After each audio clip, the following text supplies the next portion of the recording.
After e4, e5, knight f3, knight c6, bishop b5, and f5, we're playing the Schliemann Gambit. In this video, we're going to go through stuff we haven't seen in the previous videos. So after d3, here is mentioned we take in a4, pawn takes back, now knight f6, castle, bishop to c5.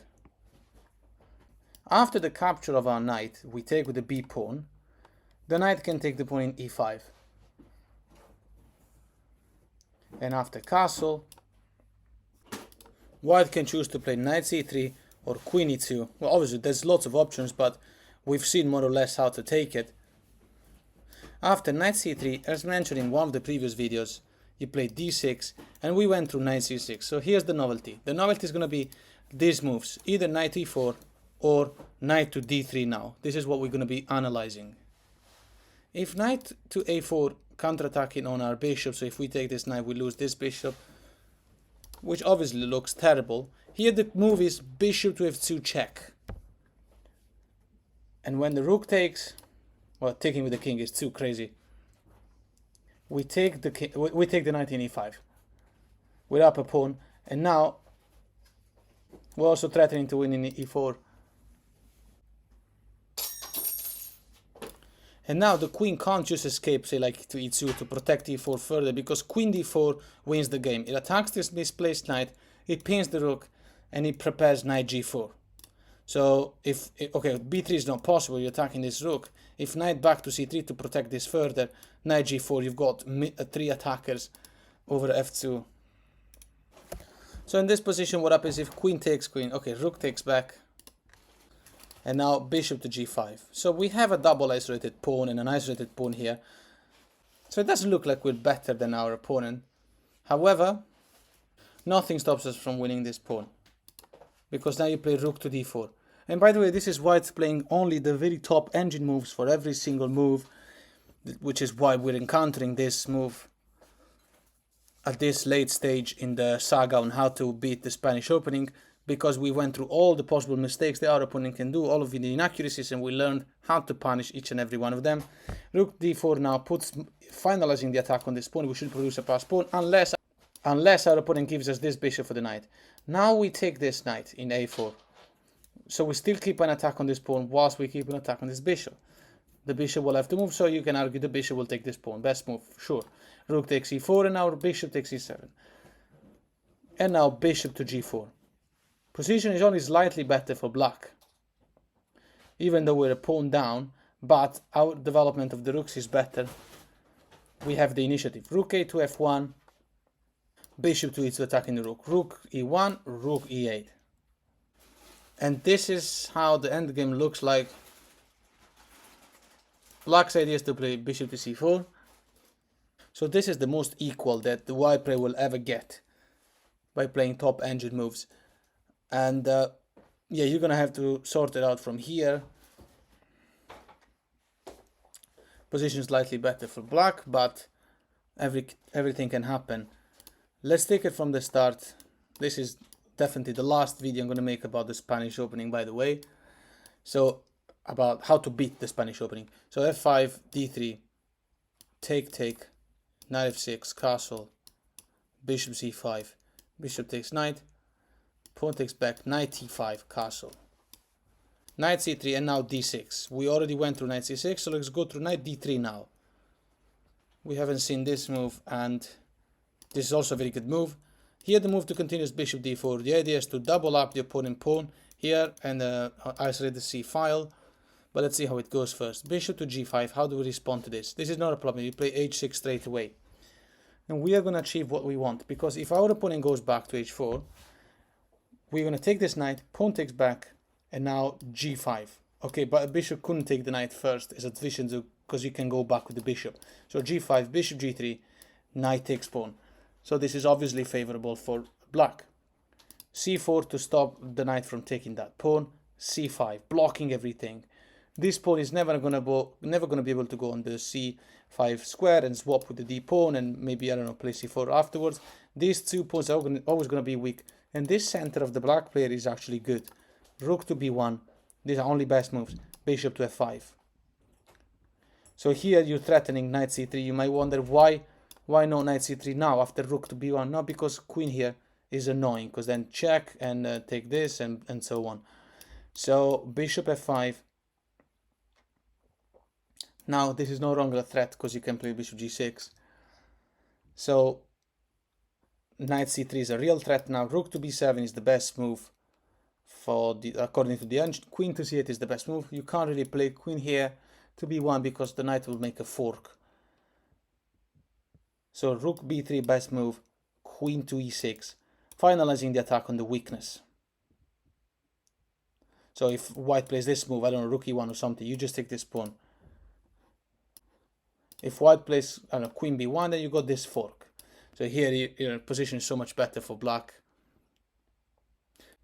But still, white's best move would be knight to b2, because that knight is completely useless. The idea is knight a4, knight c3, and finally putting the knight to a much better square, maybe take our very strong knight. Let's go on, rook a to e8, knight a3. This is met with queen c4, winning the pawn, so that cannot happen. Okay, then let's look at this now, queen to d5. Will the white player be able to play a normal endgame? No, because you can take the queen and after the swap, knight d2 is a fork. So that move will have to wait. Okay, so what happens if white plays rook to b7? Putting the rook, attacking these two squares, looks nice, but no, because knight c3 attacking the queen. The queen's got nowhere to go without losing material, except you might argue, okay, queen d2.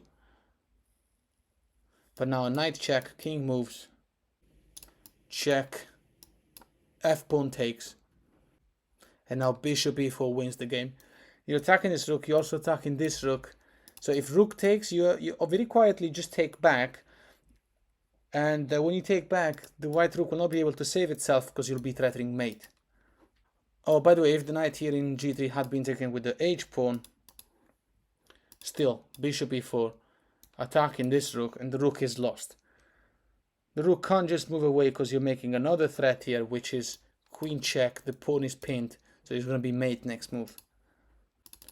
So from the start, we're going to look at the immediate capture on f6. So f3, 5 d3, take, knight f6, castle, bishop c5, bishop taking us, b takes, knight e5, castle, knight c3, d6, and now we're looking at knight d3. Okay, bishop d4 is the move, bishop g5, and we said we attack the bishop immediately. What happens when the bishop takes us? Okay, queen takes back. And now, normal development, queen e2. How do we play now? Rook to b8. The idea is to play bishop a6, pin this knight, and taking b2. b2 cannot push due to the weak knight. Okay, so here everything is paralyzed. What happens after knight to d1? The knights are still protecting b2. The knight is dreaming to go to more profitable squares. Bishop a6, pinning the knight in e3. d3. Okay, knight e3. Rook b to e8 comes now, and we are so much better in position. Okay, c3, kicking the bishop away. Where do we play? Bishop to b6. And now a move like knight to g4 loses immediately to queen to g6. We're going to play rook takes here, and then, you know, there's an attack on this bishop as well. It's completely game over. There's also going to be double attack on g4.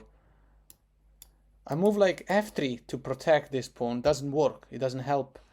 Because queen to g5, and now we have double attack here. It's a pinning masterpiece. There's no way to defend that except f4, but now queen to b5, double attack on this knight, still pinning it. Rook a to d1, protecting it, but now rook takes. We got double attack here. There is no coming back. c4 cannot be played because you can just take it for free. Rook f3 to defend that. Knight in a3. Rook f2 e8. And that's going to be it. So let's take it from the start so we can close this video. And I think we're closing the whole Spanish saga after this.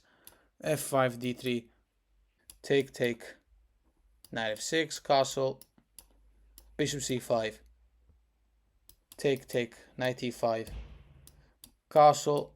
And now instead of knight c3, we're going to look at this move, queen e2. How do we punish this one? queen e7 comes now. We're attacking the knight will have to move. Because you see, you can't really defend it. Bishop f4 doesn't work. Because you play bishop to d6, you go double attack on the knight. Only move is knight to d3. Here you take, and after take, queen takes. This is just better for black. Because now you can't play knight developing anywhere because you're attacking the knight. g3 will be really bad.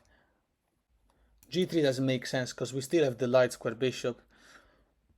So it will be a weakening move. So the best is to take our queen. Knight takes back. And now, again, nothing is good. Knight d2 gets taken. Knight c3 gets taken, double up the pawn. But there's an attack on the knight. g3, again, is just really stupid. Best move is knight d3. But then bishop a6 pins it.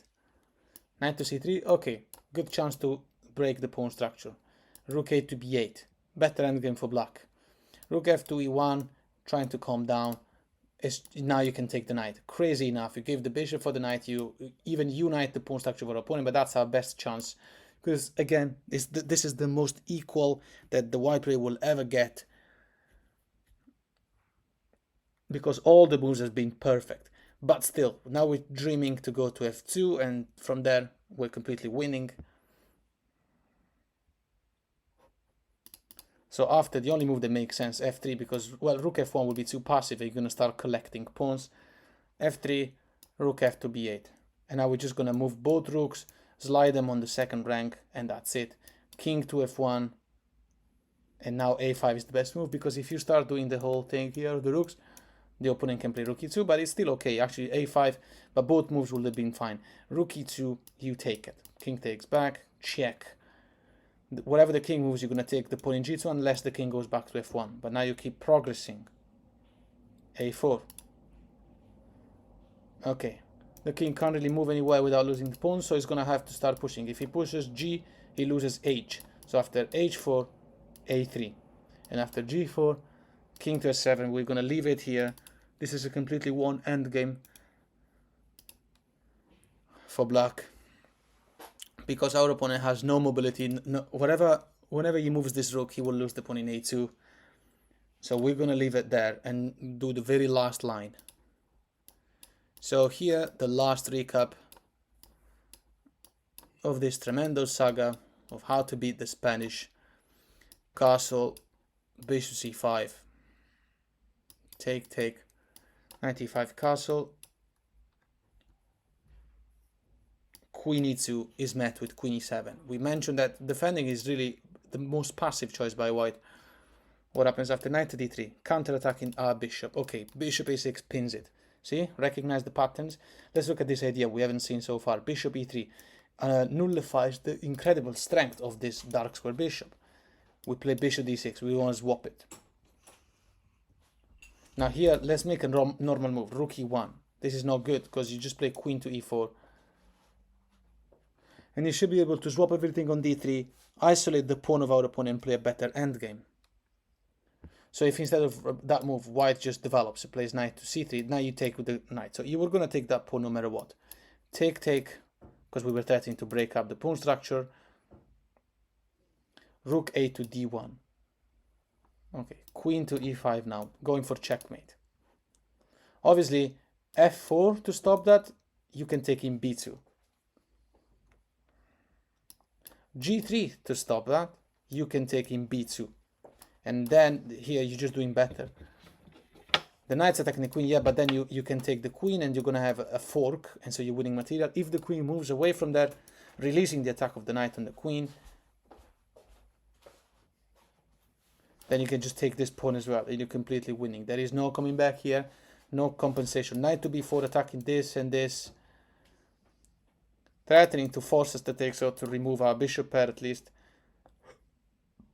Is met with bishop to e2. What a joke. Attacking this queen.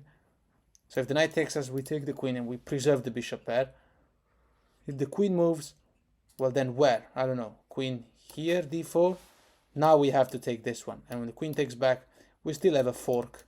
The bishop is attacking these two.